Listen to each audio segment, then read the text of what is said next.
Town Council Planning Committee of the 11th of August, and that applies equally to members of the committee, to officers, and to members of the public who may be watching. You're all very welcome. My name's Mike Brindle. I'm chairing the meeting, and the first part of the meeting is to have a open forum. This is the opportunity when members of the public may submit questions and have them answered or have them investigated. So far as I'm aware, there are no questions that have been sent in. So with a moment's pause, I'll be able to start the rest of the formal meeting in just a few seconds. I'll just pause in case we've got that wrong, but our expectation is that there were none. Yeah, I can confirm no questions have been submitted. Okay, so just to confirm that and to remind members of the public who may be watching, you are very welcome to submit questions in advance to the planning officer so that we can have a little time to think of some good answers, some sensible, helpful answers, hopefully. Okay, so welcome to the meeting itself. The first item on the agenda is 221. This is declarations of any disclosable pecuniary interests. Are there any, please, colleagues? No, thank you. No, thank you. Oh, thanks for your courtesy.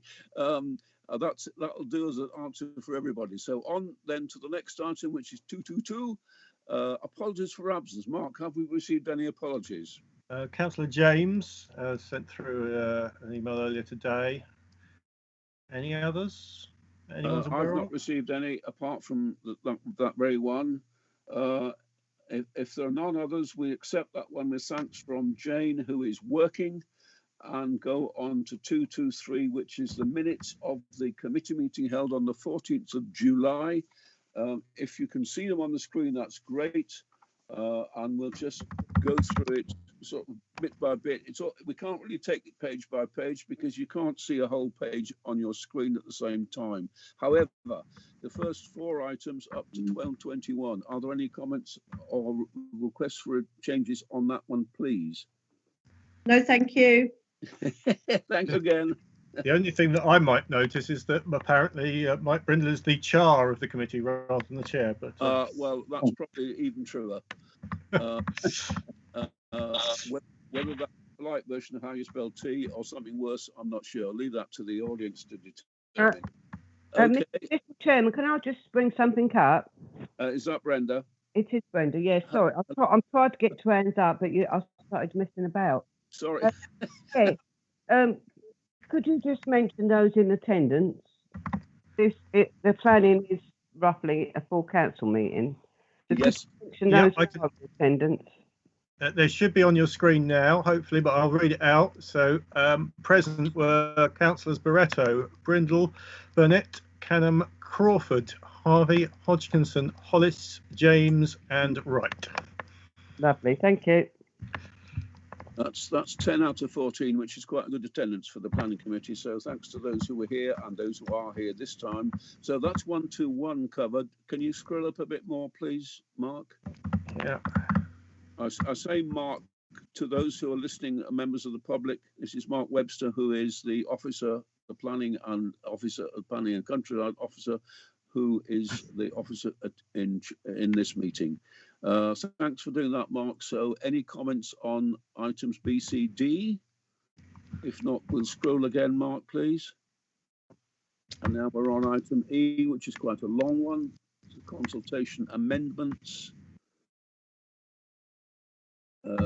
That was a long plan, and we're on to plan F now. This is a long item on this committee's agenda. We are, however, at the end of it. Are there any comments, colleagues, on 122, which is the planning policy? No, thank you. Well, you should know because I think you were part of the deal there. So 1, 2, 3, 4, 5, 6. Okay, and 7. I think Right. That completes that. Can I sign a paper copy of this, colleagues? It's been a correct record of the meeting in July. Move the minutes. Thank you very much indeed. Any objections? If not, good. Can I just could I just get confirmation of the names? Do we need an approver and a seconder for that? Or? I don't normally do, but I'm quite happy to do that if it's easier. Well, in the absence of Chris, I'm just want to make sure we're covered, I suppose. If that's not normally the case, if we normally accept them as long as there's no objections, I'll record that. We try to get to a stage on this particular item where there are no objections at all. So in theory, everybody's happy at the point when we say, are there any further difficulties or objections? I will take that as unanimous unless I think that's fair. Okay, thank you very much for that. So we move on to the next item. And now we go to the long one, which is 224. These are planning applications. The system here for members of the public or others who've not seen it regularly is that I normally invite the officer to explain each of them, and then there's a discussion and we decide whether we want to comment to Breckland Council. It is Breckland Council who make the decisions. Usually, but not always, they listen to what Thetford Council has to say about planning proposals in Thetford. So that's what we're at. And the first one is the number 0668. Mark, over to you. Okay, thank you, Chair. So this is 33 Old Croxton Road, the location of which I'm sure is familiar to most of you, but it's on the screen there. So the next slide there, which hopefully you can see at the top there, a plan view which shows sort of pinky purple coloured arrow pointing to the existing room, which is to be demolished and replaced, and this will be replaced with a longer single story extension, which again should be on your screen now. So as you can see, the new build extension is there. This is into the back garden. You've got both sides and the end view of that there, and we've also got some photographs. The front of the building won't be affected by this. On the top right of your screen, you should hopefully see the existing conservatory, which is the thing that's going to be removed.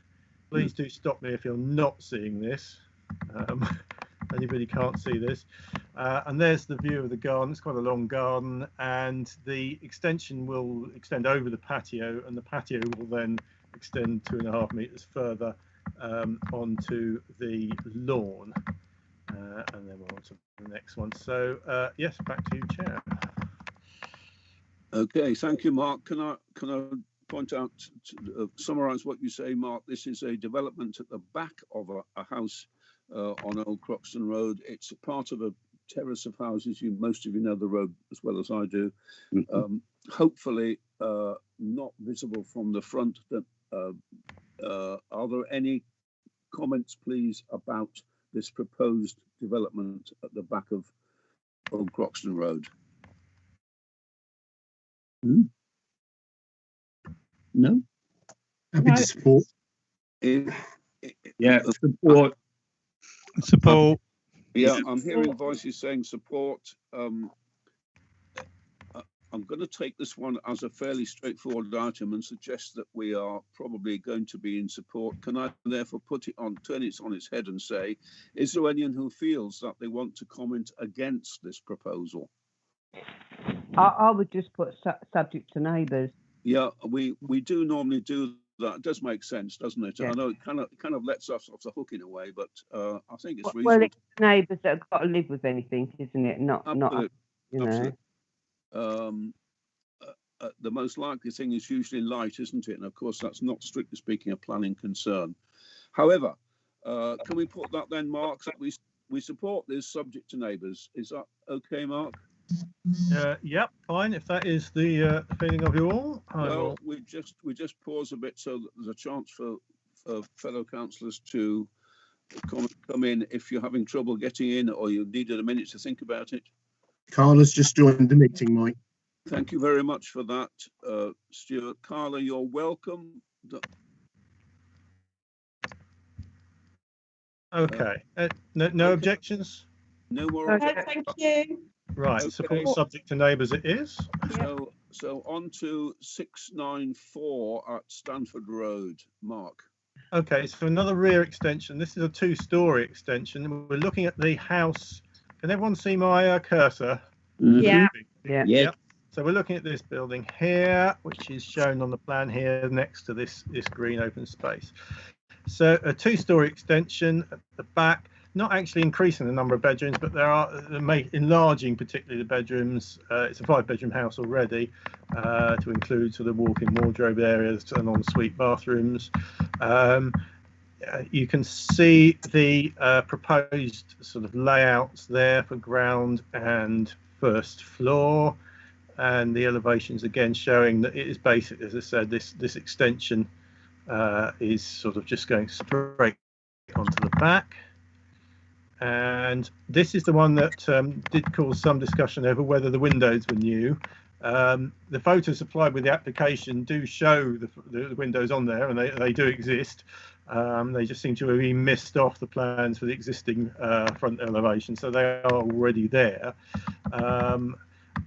So as I said, that isn't actually the change. It's the if you have a look on the right hand side of your screen, top and bottom, the existing rear elevation to proposed rear elevation, that is basically what's the difference. It's a sort of full width of the house 2-story extension at the back. Back to you, Chair. Okay, thank you, Mark. Quite a neat extension, I suggest. What are your thoughts, colleagues? Are you happy with that, or do you want to raise some issues? Yeah. Have we seen this one before? Not that I'm aware of. I mean, you will have seen it. Obviously, it's been emailed through to you. Oh, As I said, this is one. They're building on the garage then. They're leaving the garage there and building on top of it, yeah? There's an existing small sort of bit which I'm highlighting now, whereas the proposal is to have a sort of a full width of the house 2-story extension at the back. If we just go back to the proposed layouts there. So as I said, you've got this rear elevation at the back there, which, as I said, so the additional area will include this sort of larger kitchen diner and these sort of extended bedrooms.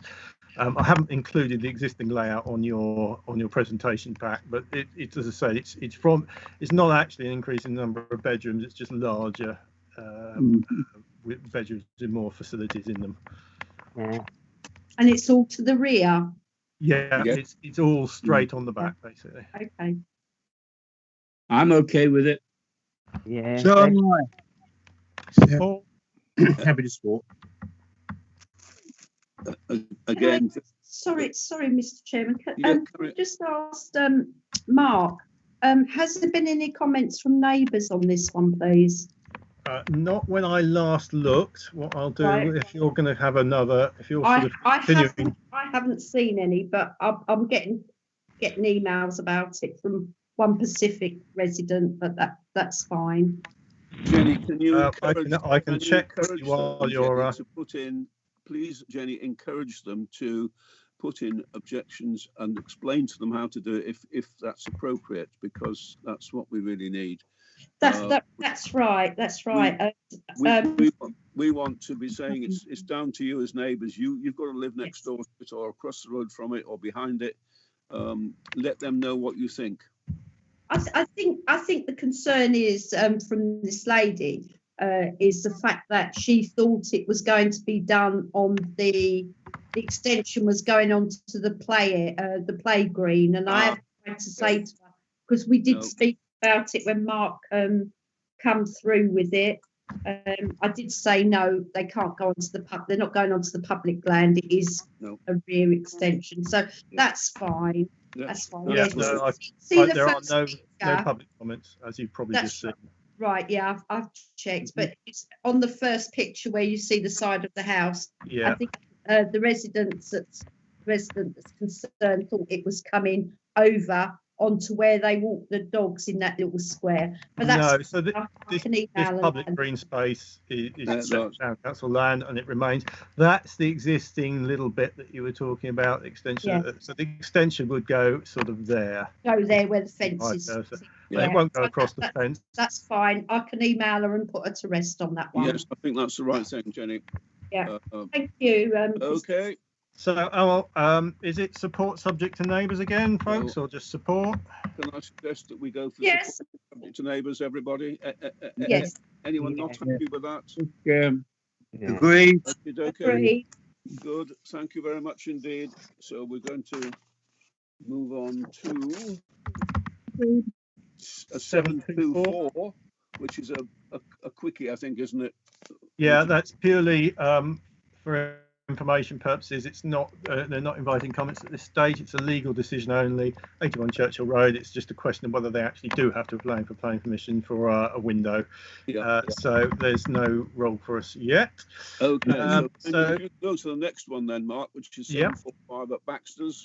So this is new cooling towers, Baxter's Healthcare and Extensive site, as you can see. And if you have a look at the top right there, it's this area here that we're looking at. So it's on an existing industrial area, but it does back onto the woods. And it might be worth noting while we're here, nearest houses there. So, and this is obviously, you can see the woodland area in between. So if we have a look at this screen there, on the top right, there's the existing sort of structure there. There's an existing kind of cabin type building, and this is to be built right over the top of it. These cooling towers onto there, and you can see the sort of location. This is the right hand side of the building from your earlier plans, and this area here is woodland. The tree officers asked for further clarity over when any of the trees will be affected, but these structures are on top of that sort of cabin type structure, square building there. The one thing particularly that's worth note at this stage, I think, is the environmental health officer has recommended refusal at this stage because of a lack of information on noise pollution.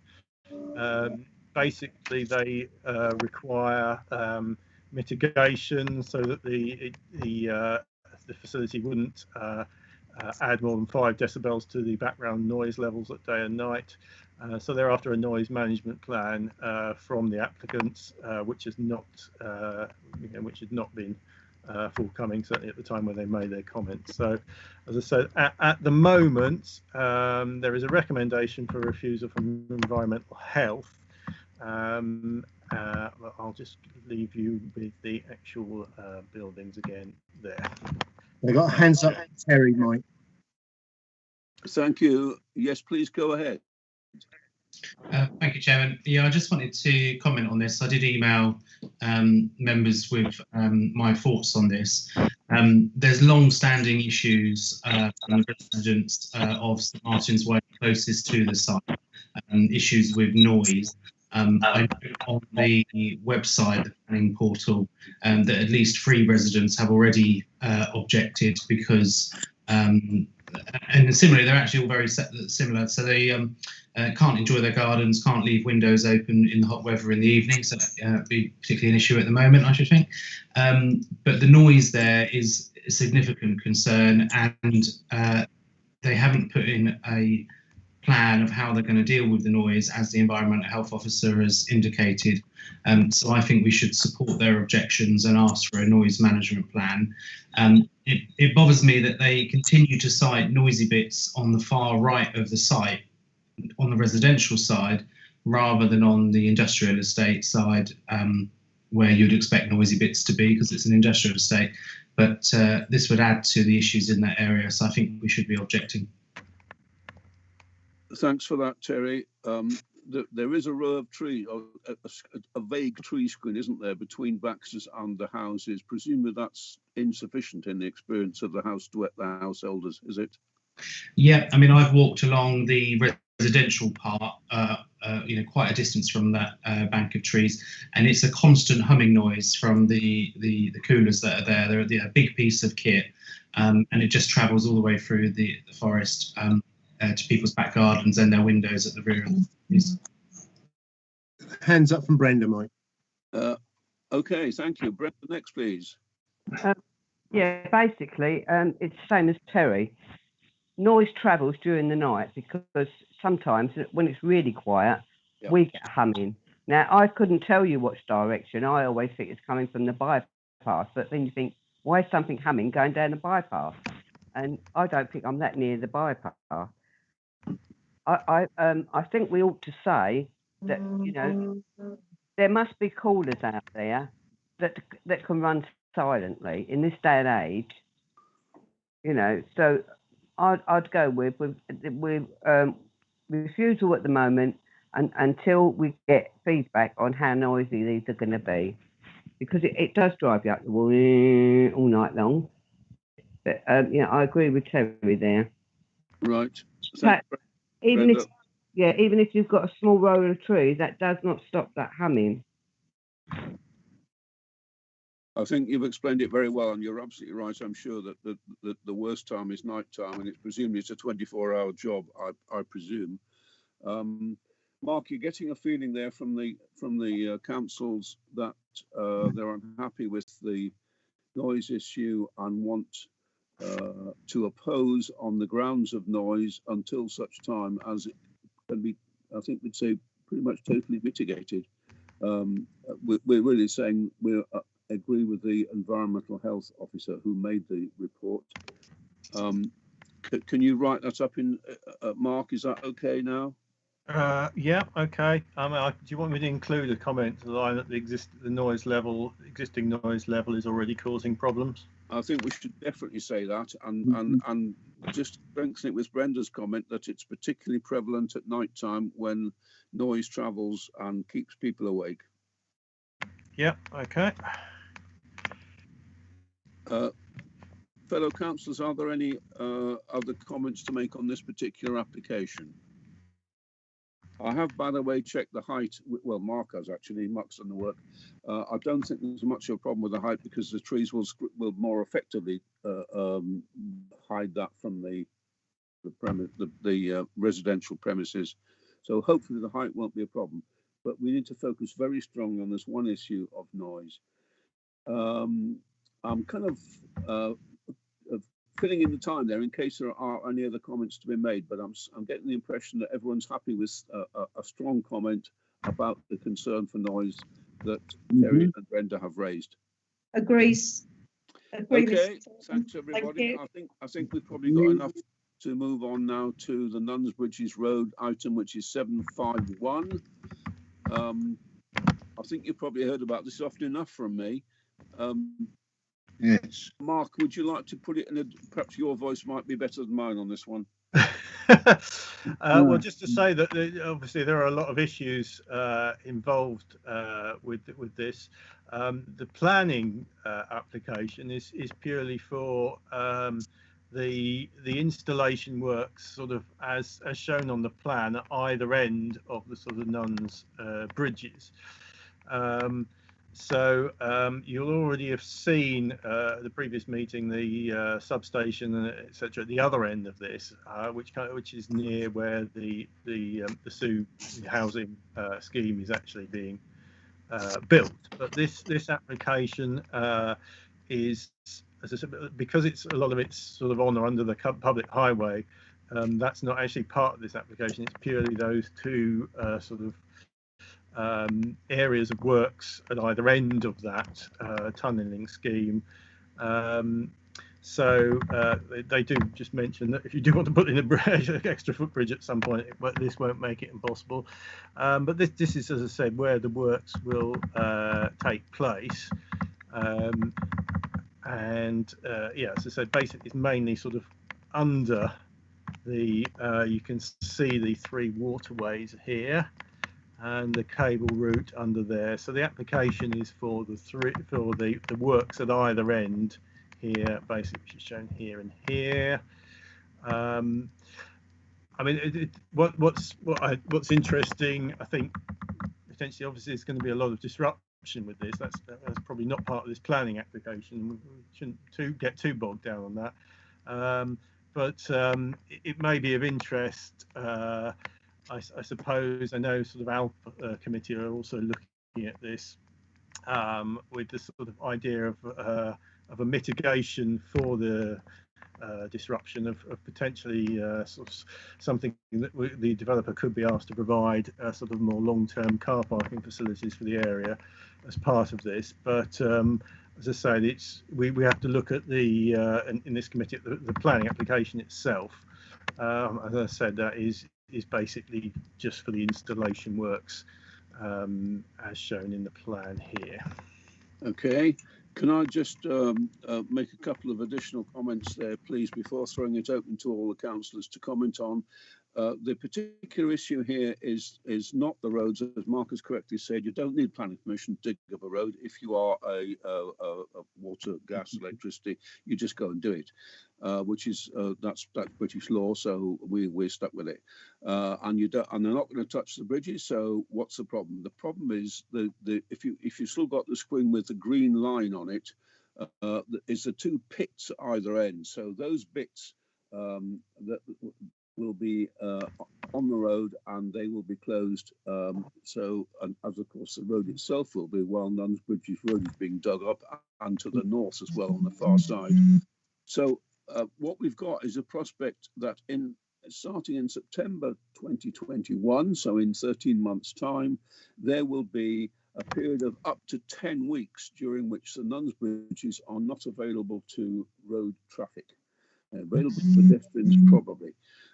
So it's the concern is to try to find a way of mitigating that. I think the issue that Mark raised is helpful in that they've already agreed that they will be prepared to give us some payback, if you like, on the issue. So we'll get something from them, and we work with them to decide what that might be. But we should also, should we not, as a committee, be saying we're very unhappy that this road is going to be closed for up to 10 weeks because of disruption to traffic across Thetford. It's one of only 2 north-south passages over the river. The last time it happened, it was had a bad effect on London Road and Norwich Road. So we're looking at trying to speed it up or trying to get on with it more quickly. Can we suggest that they should be working longer hours, or they should be only working short hours so that traffic is not messed up during rush hour? I think I'll say that's impossible. They've already said the other option they put was to run it along Norwich Road and London Road. I think Highways in Norfolk said that would be even worse. I suspect they're probably right. So we're stuck with a 10-week closure, and any suggestions for improving that from you would be most welcome. It's going to go ahead for sure. So let's try and make a case for Thetford being properly treated in terms of not having our traffic disrupted for this length of time. Any suggestions or comments, please, now from members of the committee? Dennis, are you first? Yep. Yeah, hello, Mike. Thank you, sorry, Chair. My concern is, I looked at this, I listened to the presentation, everything, but it seems to be taking up quite a considerable amount of not just the area where the pipe's being laid, but all the way up the road. It says the welding area, and then it's got I'll come offline for some reason again. I don't know if you still hear me. We can hear you, Dennis. Just Okay, keep talking. But it seems Springs Walk there, it seems that that's going to be closed off. Is that going to be closed off, for the duration of the thing? Because it's a welfare and parking. That's a lot more than just the interruption. The problem is, Dennis, if it's a road, which it is, it's Mill Lane. It's Mill Lane. Sorry, yeah. They don't need planning permission for Mill Lane and Nunsbridges Road. They're entitled to close that if they want to. Yeah, and the other thing that worries me is how much noise is going to be, because it's coming very close to the houses there and everything. Yeah. So are we going to set limits on timing? We need to set limits on where they're working. I mean, obviously, the more hours they can get in, the sooner they're going to be out of the way completely. But I wouldn't want to live there if they're going to make a ton of noise. So, thank you. Hands up Uh, from Brenda, Mike. You've raised an important issue. Sorry, Stuart, did you say someone else is wanting to speak? Brenda. Yeah, please, Brenda. Thank you, Mr. Chairman. I think we need to continue to work with them. There's not a lot we can do. We need electric put on. You know, Yep. we're sort of, our hands are tied here. Yep. He did suggest that they could start earlier so that it's done during the 6 weeks holiday, which I think might be better. It might upset some residents that they, you know, won't be able to go down there paddling, but I do think that if we started earlier, you know, we haven't got the parents cutting food to get children to school, so I think that might help. Yeah, Mhm. thank you for that. But we are stuck with it, you know. But I think if we say, can you start it earlier, that might help. Very realistic, if I may say so. I think we're absolutely right. At the very least, we should be saying start at the beginning of school holidays in the middle of July or the last week of July, and try and aim to get it done before schools reopen in September. That sounds good to me. Anyone else, Stuart, wanting to speak? Not that it's showing, but I'd like to just make a word and reiterate the request that we put forward when we had a discussion with the contractors about the maintaining pedestrian and cycle access over the bridges whilst the thing was happening. Because if people are not allowed to use their cars, we've got to encourage them to cycle or walk across those bridges. Good, thank you.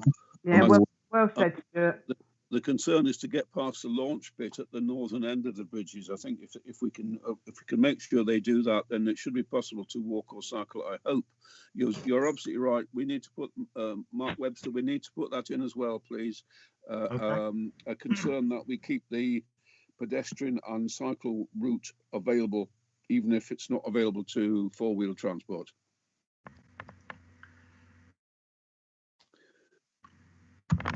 Any other comments, please, on that? Any brilliant thoughts? Any further comments? I think the point's been made about not. We're stuck really. Brenda's put it very well, because we can shorten it if they work through the night, but then there's going to be people in all along the main roads, the residential roads there are going to be saying we're hearing this appalling noise.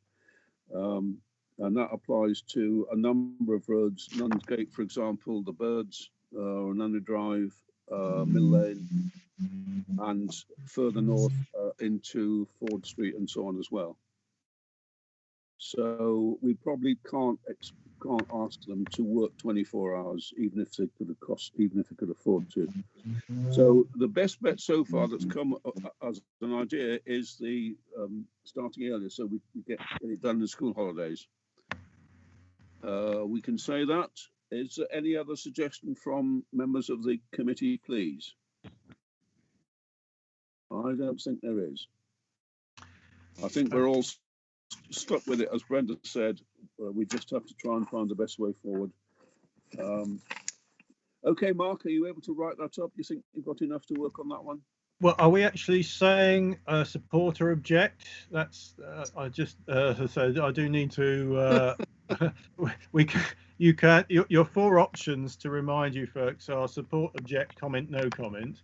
But whichever of those you choose, I can then write a comment to the extent that we would request that they'd start earlier in the school at the start of the school holidays, earlier than scheduled, and that pedestrian cycle access is maintained throughout.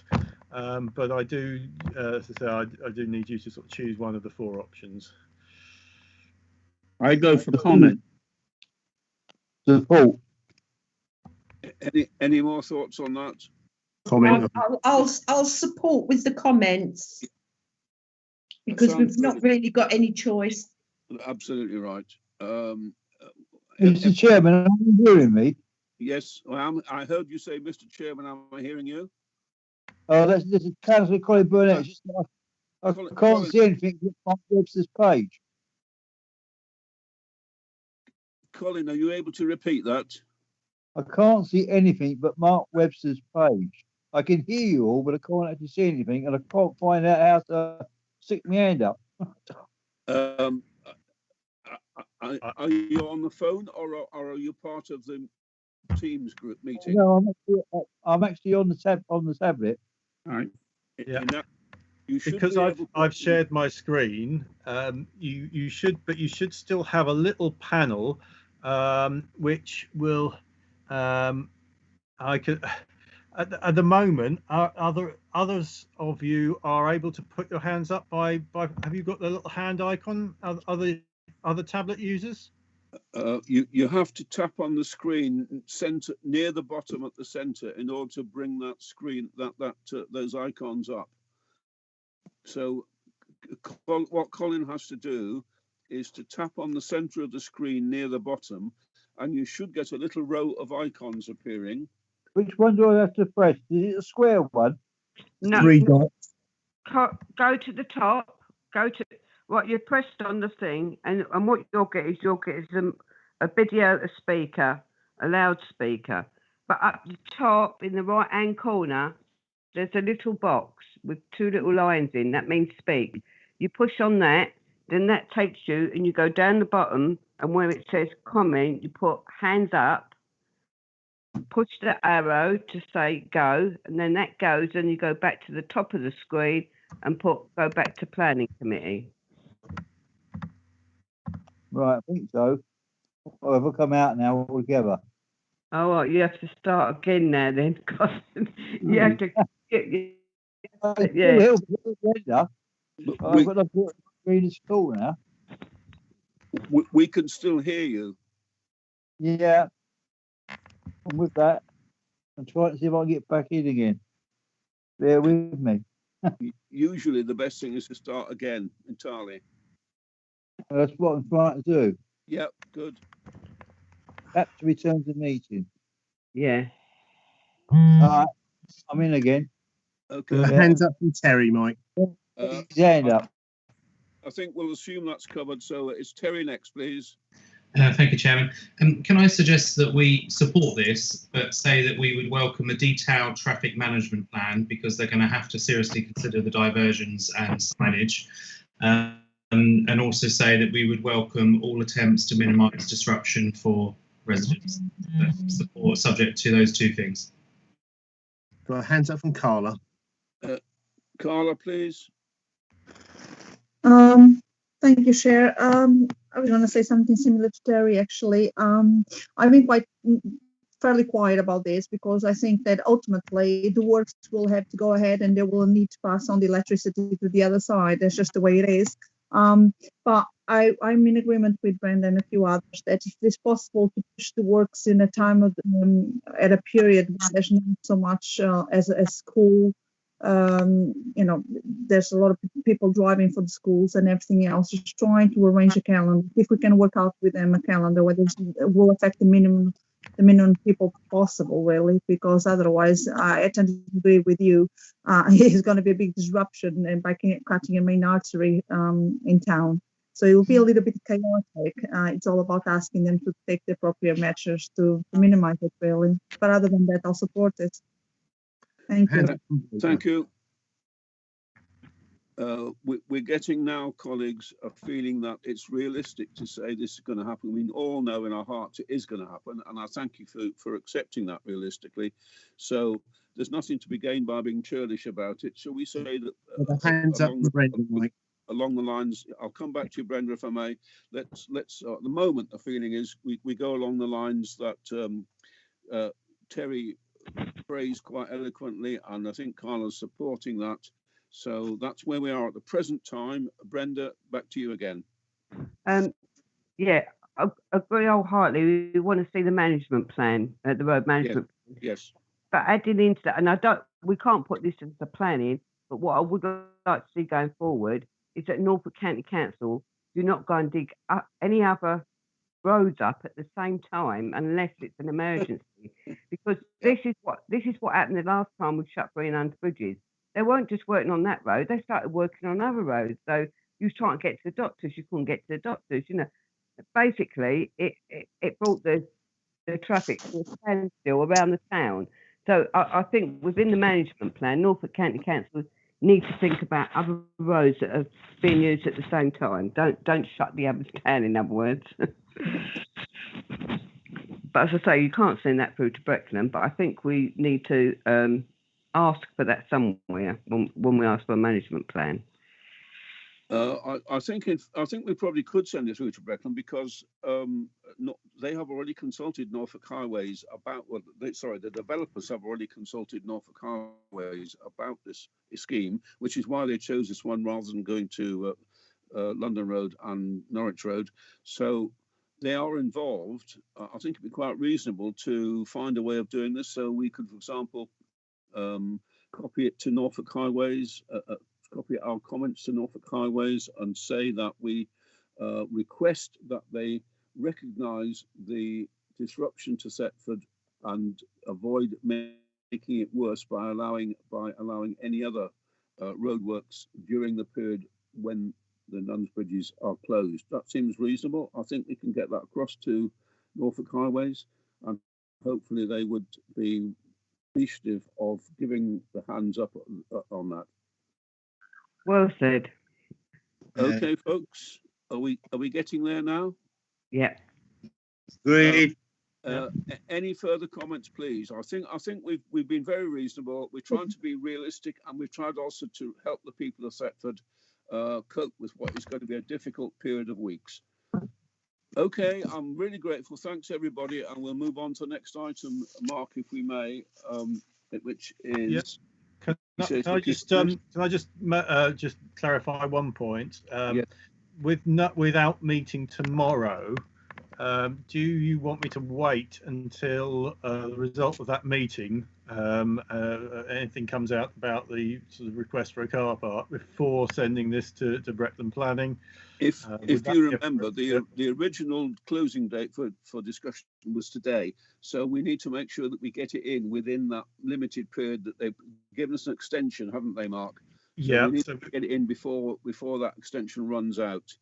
In a way, I think they're fairly separate issues. Actually, we want them to. They are obliged, are they not, to give us some sort of quid pro quo? It's like a Section 106 in a way. So they have offered. I think the way they put it was they were offering. Excuse me. They were offering time and bodies rather than money, and it might be helping to build the car park. It might be helping to put the fence up, put the hedge up, whatever. Certainly, if they can get their comments in before the deadline, that would be very sensible of ALP. Okay. The chair of ALP is actually in the meeting this evening. I don't know whether you want to comment on that, Terry. I think they're entirely separate issues, and send the planning response separate. Yeah, thanks for that. I think we just keep to the clarity. Yeah. Okay, so we're going to move on then to the next item, which is drawing to the close of this 224. So we're on F now, which is the Redcastle Road item. Yeah, so number 2, Redcastle Road, which hopefully you can see your photo on your screen now. So this is the site there, which you can see marked in red. There is quite a long history of refused applications for this site. One was originally permitted an extension, and further applications have been refused since then.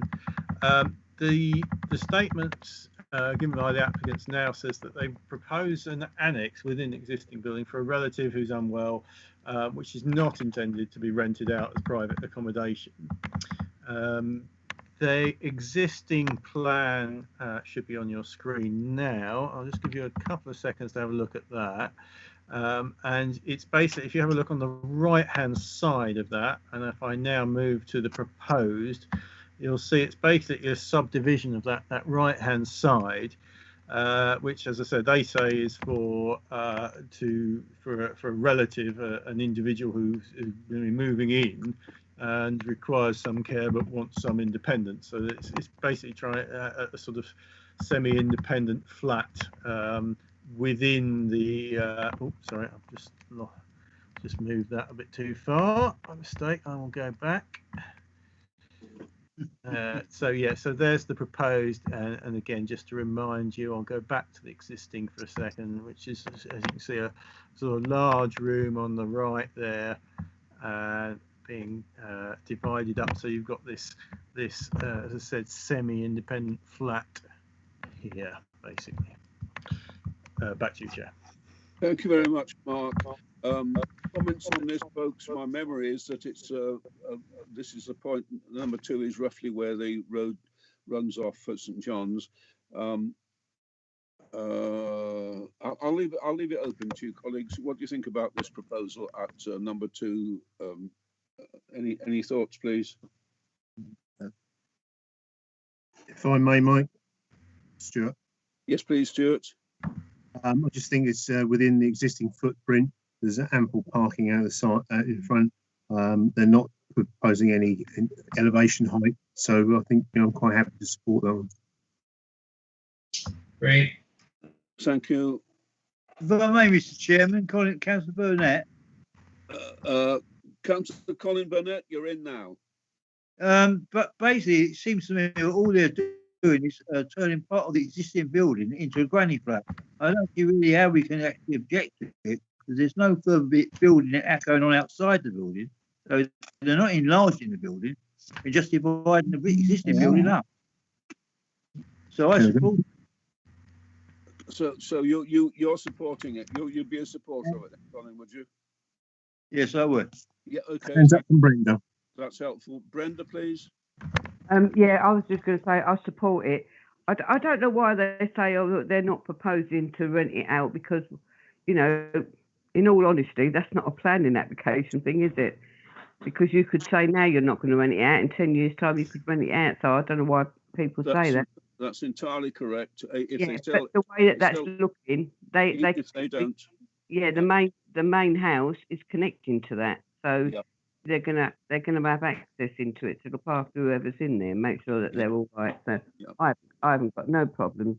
Yeah, if a future owner wanted to do that, they would have to get planning permission to change the internal layout to prevent that access. I think you've got it. So I think we shouldn't need to worry about that. Okay, thanks for that, Brenda. Any more from any more?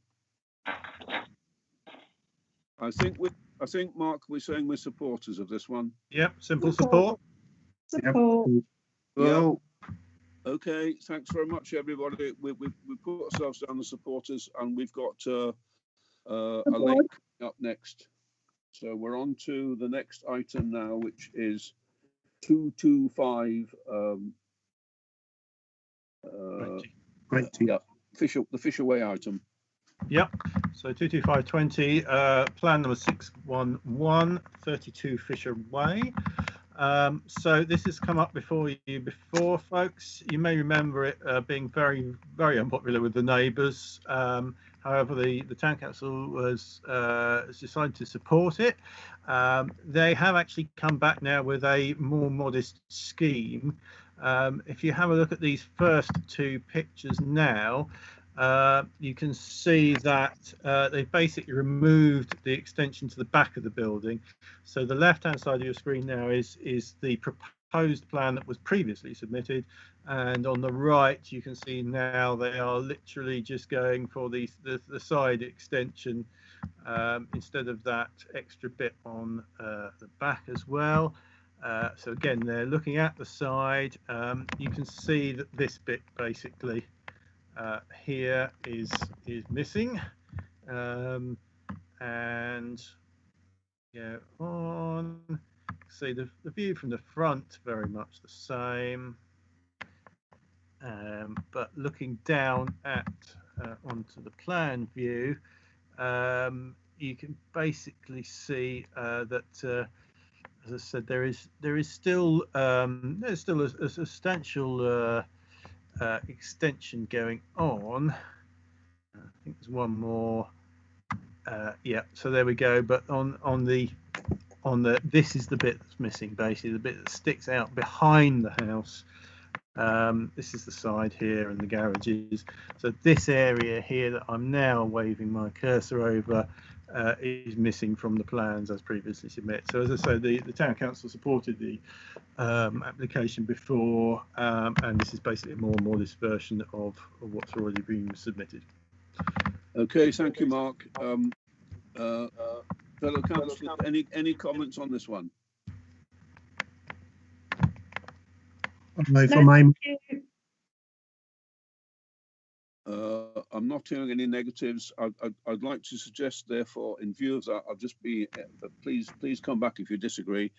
I'd like to suggest that we are a supporter of this proposal. agreed. Agreed. Thank you very much for that, colleagues. I think we're able to move on. That was late planning applications. I don't think, Mark, there were any more late planning applications, so therefore... No, nothing further has come through to it. 226, which is now on your screen, just to report the variances. Mark, if you'll do that for us, please. Yeah, so the first one's a purely technical issue. The Tesco solar panels, which the Town Council did support, they don't actually need permission. They don't need approval for that, so that will just go ahead, but without any planning permission. If you're wondering why it hasn't sort of been approved, it's not required. 1126, so this is a new house at the rear of 29 Parry Park, which would open out onto Canterbury Way. Town Council has opposed that. That's now gone to appeal after Breckland also opposed it. 1462, this has just come through to me that the ex-services club, Town Council had opposed that, but that Breckland have approved that. So that's the container and seating where they're sort of doing food outside. So despite your disapproval, that has gone through. And 1228, which is the Pipe Lane, that little bit of land sort of behind everything, starter homes, that was opposed by the Town Council and has now been refused by, went to committee at Breckland. Right, that's Hands up from Brenda, Mike. Brenda, a comment, please. Yeah, it's just about Pike Lane. I actually watched the planning at Breckland. They actually loved the idea, but like us, they thought we was overcrowding. They was asked if they could knock it down to 2 containers, but they said it wouldn't be worth the money. Also, under the laws of planning, although you say that this is for apprenticeships and people like this, you know, little starter packs, there is no law around that. So in 2 years' time, they could actually go and sell them on the open market. Yeah. So that was the main reason why they said they couldn't do it. Overcrowding, you know, there is, when we do, I'm trying to think what you call it, when you put lots of premises in one property. Yeah. Well, So it's overdevelopment, yeah. No, you know when you have a house and you rent it out. Multiple occupation. Multiple occupancy. See, that doesn't even Thank fall you. into that. But they like the idea and they want to continue working with it. So whether they're thinking or Breckland's thinking of trying to set it up somewhere else, I don't know. But they do love the idea. Okay. Well, it's at the stage speculation. We wait for them to come back with another proposal. I think probably we'd be glad that we were listened to on this one.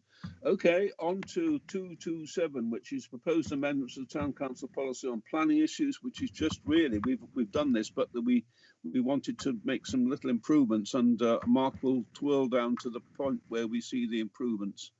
Yeah, so I've removed all the yellow changes that were agreed at the last meeting, and we're left with a small number of little blue changes there, which were, as I said, were suggested at the last meeting.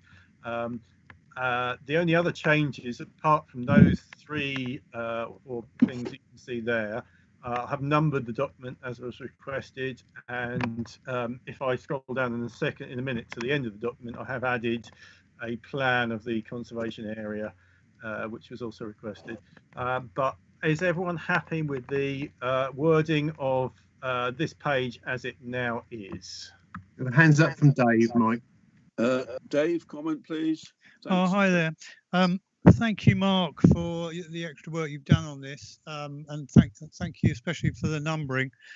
I must express a little bit of disappointment in the plans of the conservation area.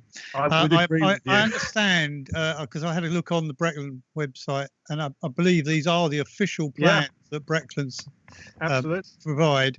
But I think they're very inadequate and they don't actually help. So I would move that we actually remove them and remove reference to them being attached as an appendix, because I don't think they add anything to the planning document. Yeah, I mean, the other possibility is I could actually sort of trace them out and produce one plan which actually has them all on, which I must admit I'd find useful.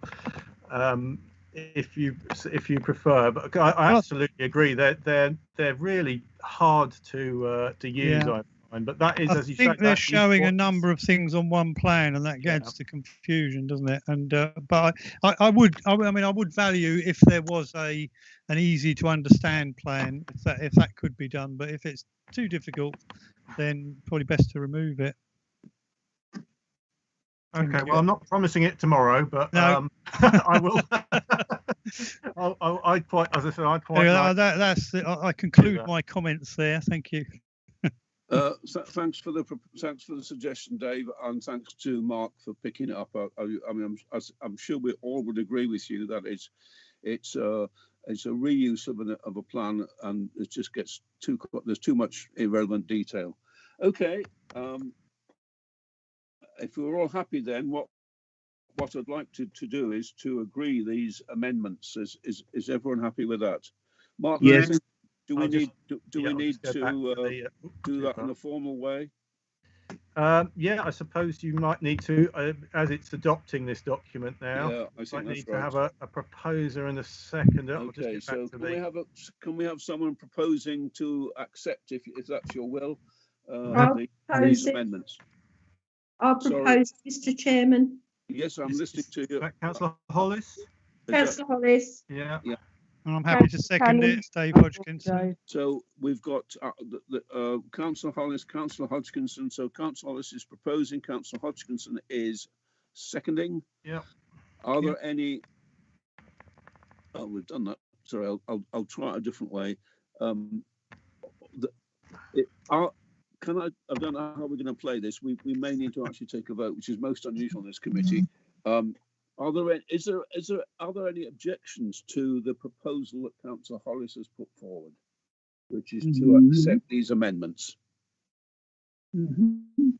So, can we fairly say, colleagues, that we are unanimous in supporting these proposed amendments? Yeah. Yes. Agree. Yes. Okay, I'm going to be a bit naughty and assume I've heard all of you. So we are now saying these amendments are accepted by this committee. Right, that's lovely. Thank you very much for that. And we move on to 228, which is the parish partnership bids. I think you might need to remind us of the timescale of this, Mark.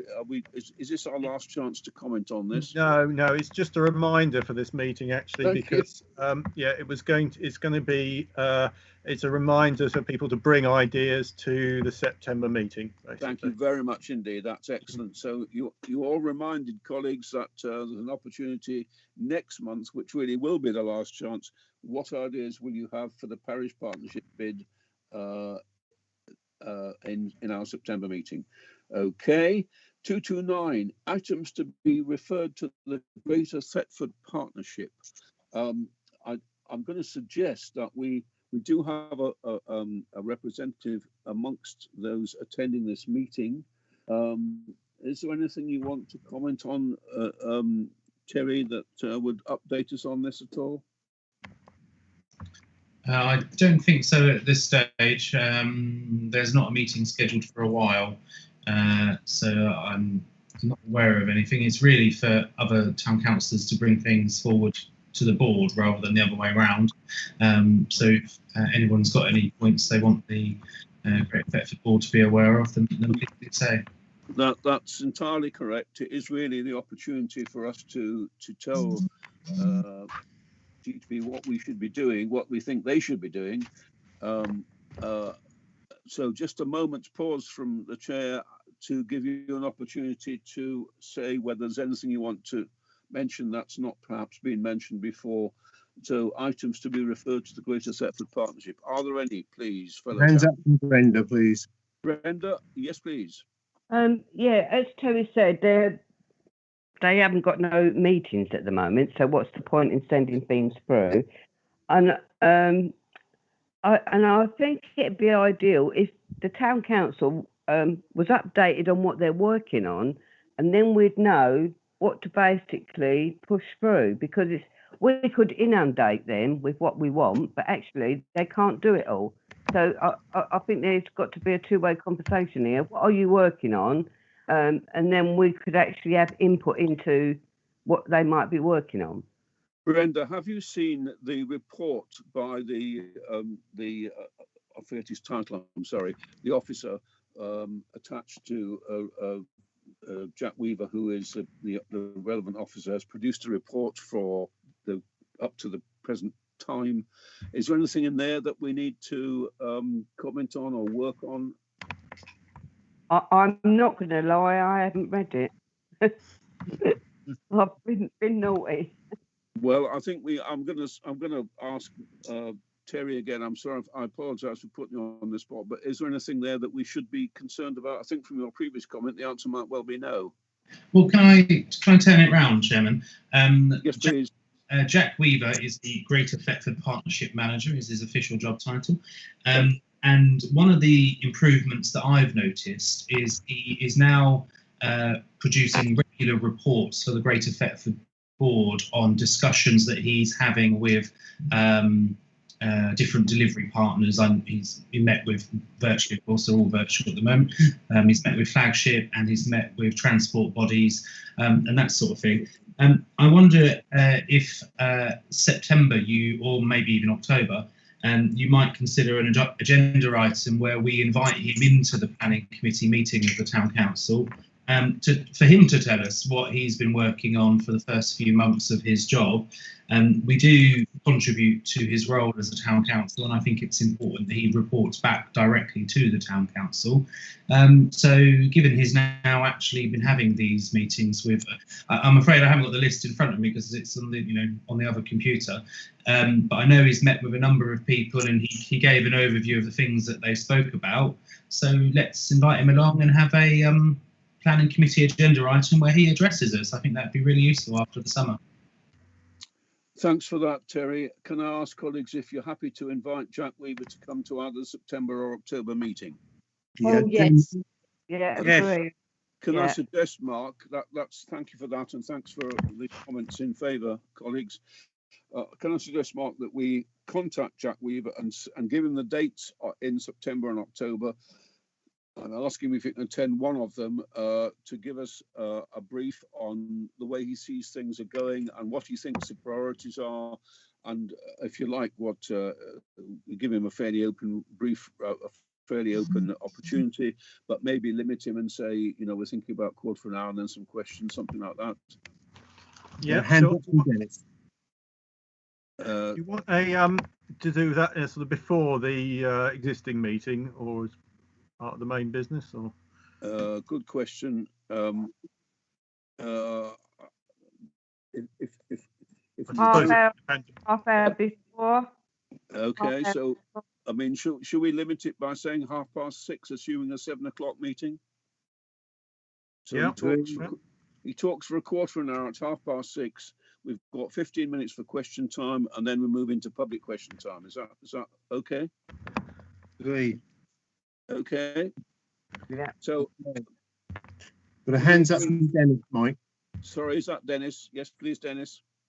Yeah, hi mate. Just a question on it was nice to know that they've got a report out and everything. Where would I find that report so I could read it? It'd be nice to see that they're doing things. Well, you should have had it. I think it was Terry who said it was on his other computer. Is that because it's come to a different email address, Terry? I'm a Breckland rep on the board, so it goes direct to my Breckland email, which is on my Breckland iPad. I'm not sure, I'm just sort of speaking off the cuff here.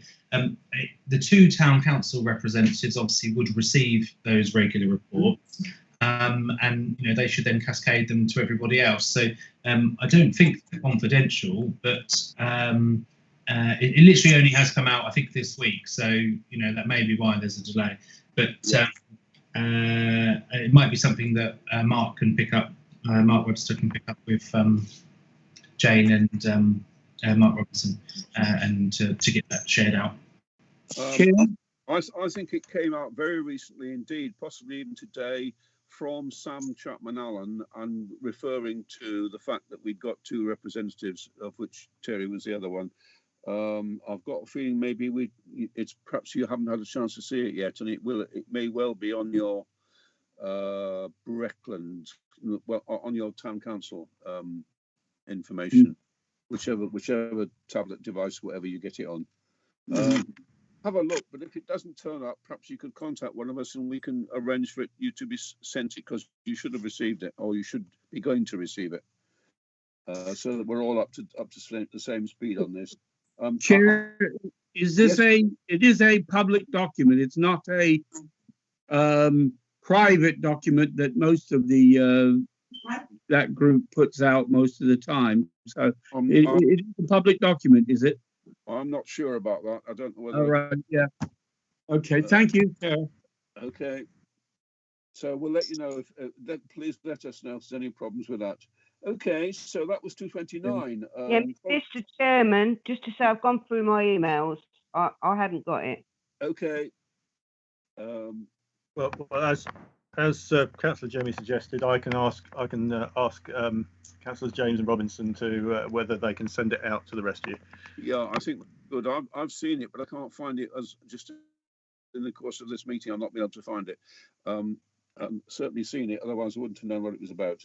It's actually quite a wordy document, and it deals with who Jack Weaver's been speaking to. So he's obviously networking hard to try and get other people to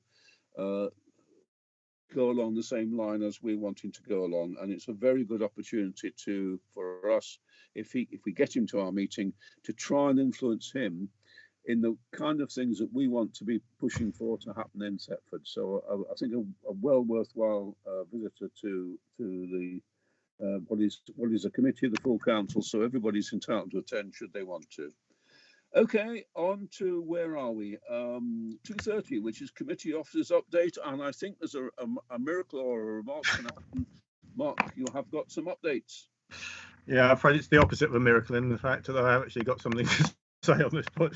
There are 2 things here. We didn't actually include discussion of the committee structure on the agenda. But as everyone I think is probably aware, that's a sort of ongoing question. As planning is sort of in some ways quasi full council, I'm not sure whether you feel it's relevant to sort of discuss it here. I mean, and again, some of you may, having been on other committees, know a lot more about where this is going than I do.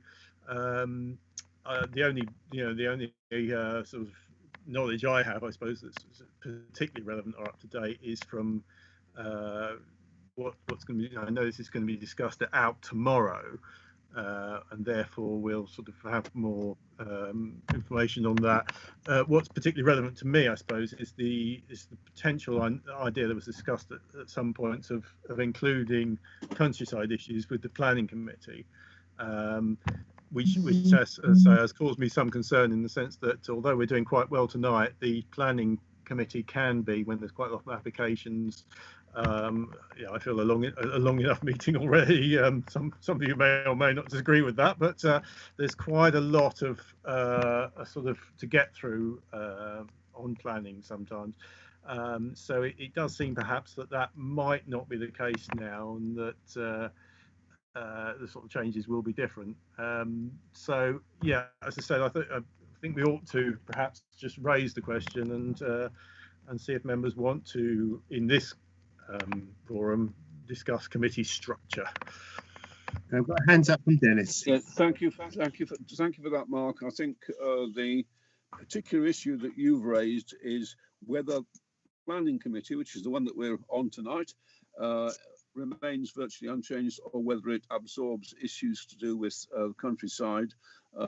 Originally, I think that was quite seen as quite likely. That now seemed to have diminished. There's likely to be another proposal. I would remind you all that this will have to be decided by full council, so this is not your last opportunity to discuss it, even if you're not a member of ALP or any other committee. And it clearly is an issue, particularly arising out of the heavy workload of some council committees. The truth is, we're doing as a council more work than we used to do 10, 15 years ago, and that's it's a good thing, but it's causing hassle, difficulty to them some of the time, to ALP all the time. I think we are kind of probably feeling that we're perched in the right corner, so we have meetings that last an hour and a half, sometimes 2 hours, but nothing too excessive and nothing too short either. However, if there are some comments, please now, what's your feeling about the nature of planning? Do you want to have countryside issues included? Do you not want to? Do you really not mind? We've got a hands up from Dennis, Mike. Dennis, sorry, thanks, Stuart. Dennis, you've been patient. Here you go now.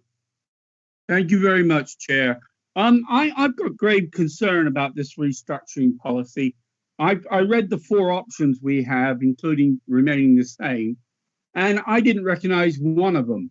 I don't know where these options have come from, who generated them. I sat on every single committee so far that's met and discussed restructuring, and at no time have I approved the merging of the cemeteries and allotment, and also the abolition of both committees and added to another committee.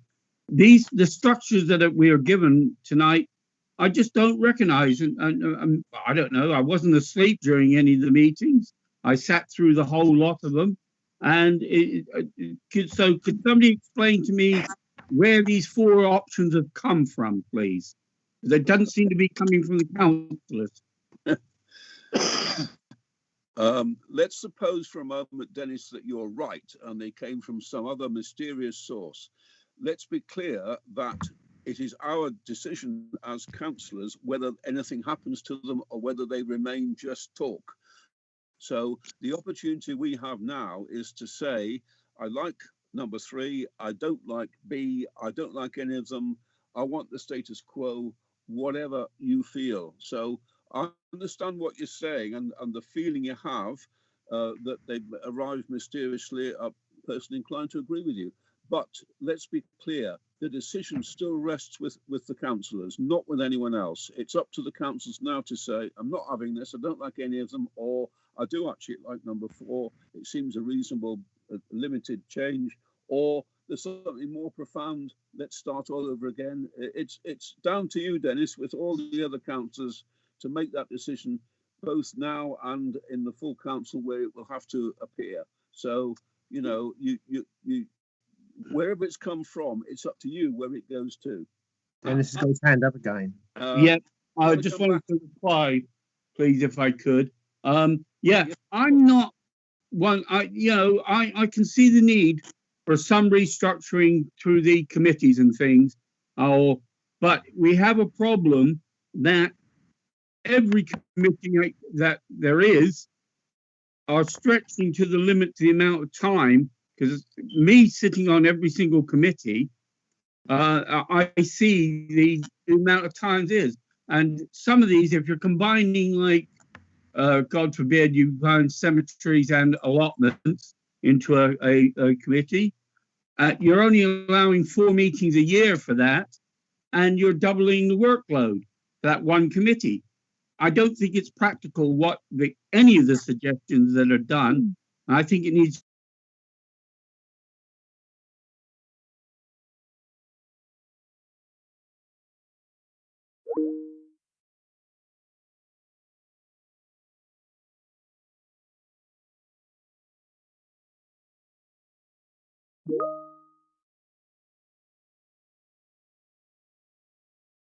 planning committee works very well.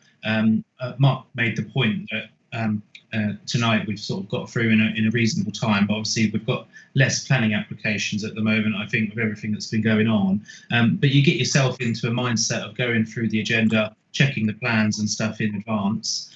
We do a bit of policy and overall discussion, parish partnership, that sort of thing.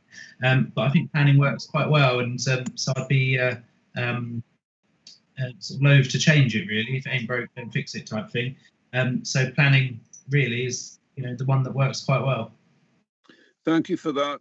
I'll come back to that comment if there aren't any others. Are there any others first, please? I did have my hands up, Mr. Chairman. Sorry, Brenda. I'm in the hands of an expert somewhere else. But anyway, it's you now, Brenda. Well, I'd just like to remind Dennis that cemeteries spoke about this, allotments have spoke about this, Civic has spoke about this, and BEM has spoke about this. So basically, it's just left from out and planning to discuss it, and then what everybody says in each committee would then go back to personnel. But I'm not sure where Dennis is coming from, because tonight we're here to say, does planning want to take on the countryside? If no, then that's the answer that we give. There is no collusion behind the scenes. That paper went to full council, from personnel to full council, has been going on for a few months now. But every committee has spoke about it except for ALP and I know they've done it at allotments because I was there. I can't remember whether you've done it at cemeteries, but I know most people have put their thoughts forward already, and it was just left to planning and ALP tomorrow to see what they want, and then that goes back and then to personnel go through it, get the document ready, back to full council. So basically that's what it's all about. Okay, Mike, I've got Tina wanting to come in, and then Dennis wants to reply. Yes, please. Sorry, Stuart, who was first on the list? Tina requested to come in. Tina, okay. Yes, please, Tina. Are you with us? She's put a request on the chat. I wonder whether she's listening. She's got. Can I comment on this, please, on the chat? Tina, if you're hearing us, you are welcome to comment now. She's put something on the chat. If I'll read out, Mike. Yes, please. Seems to be some misunderstanding here. You should only be looking at option 4, which the Falls Council decided was the option to further investigate. All committees are just to look at their structure and report back to personnel, who are then going to draft an option 5. I think that answers the point that Brenda was making as well.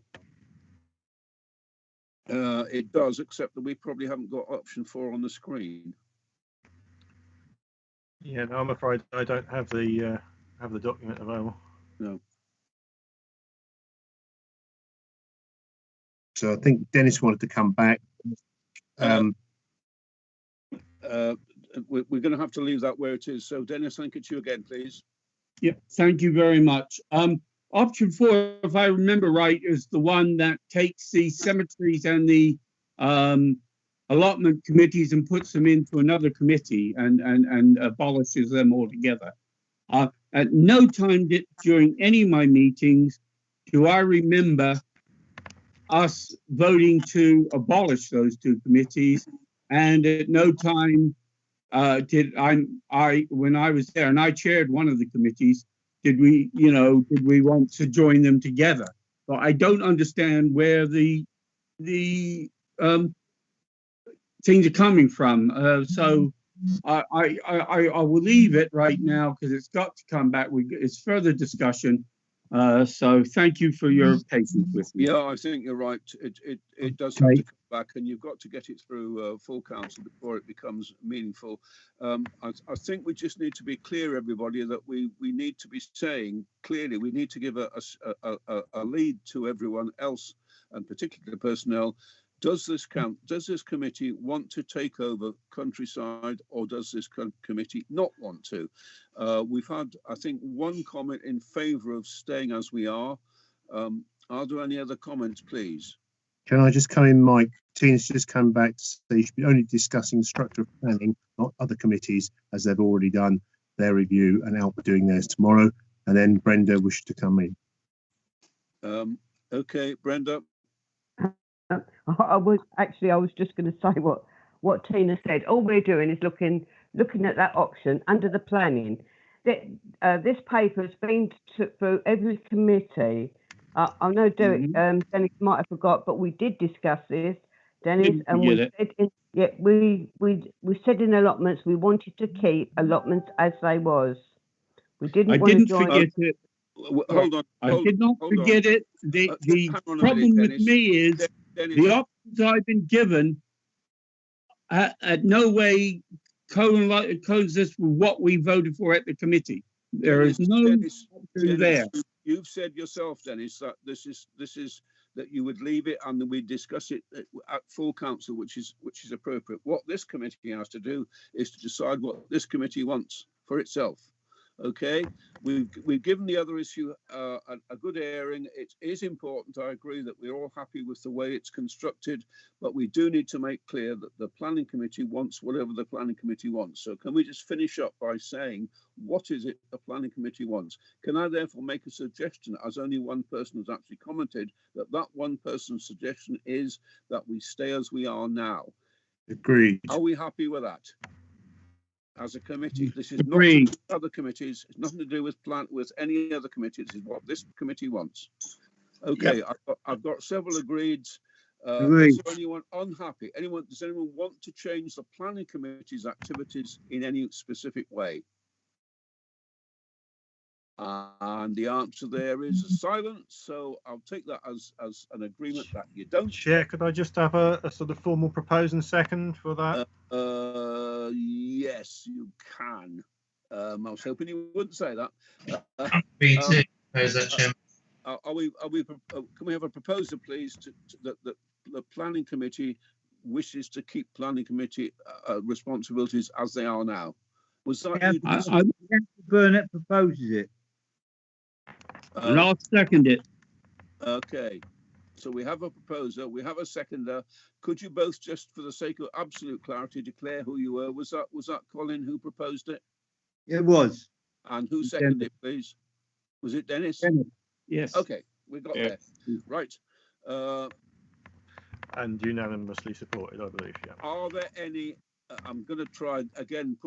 I seem to have got away with this evening pretty well, so I'm going to reverse it again. Is anyone against this proposal, please? We're winning again. Okay, everybody, you've had 2 seconds to think that out. We are now saying we are asking that planning committee be left as it is. That's our response to this item. And colleagues, we have one more item. Whatever's on your screen, we've got one more item, which is 231. Sorry, Chair, before you move on, there is a second, I'm afraid to say, officer's update, which is the white paper, if I may. Sorry, we've got another, my apologies, we've got another committee officer's update. Thank you, Mark, please do.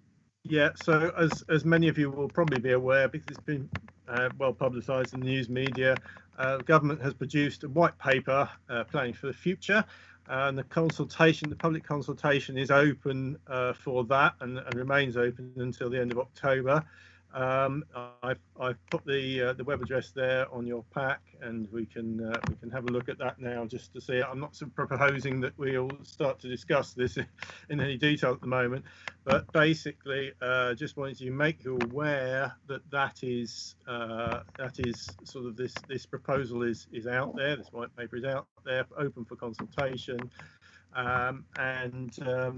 yeah, just so that people can, obviously the public is able to make comments as individuals, and if you wish to make a sort of town council comment, that would be something for a future agenda, I guess. But there is the document. You're very welcome to sort of absorb it and then make your comments on it, basically. Can I suggest, colleagues, that we put it as an agenda item on our September meeting, so that it could go to the September full council if we decide to make a comment, and that means that the full council can make a decision in September, so that we're in good time for the public consultation, which ends late October, possibly before our October full council meeting. So with your agreement, we won't discuss it now, but what we will do is say you've had your attention drawn to it, and we will put it on the agenda for our planning committee September meeting.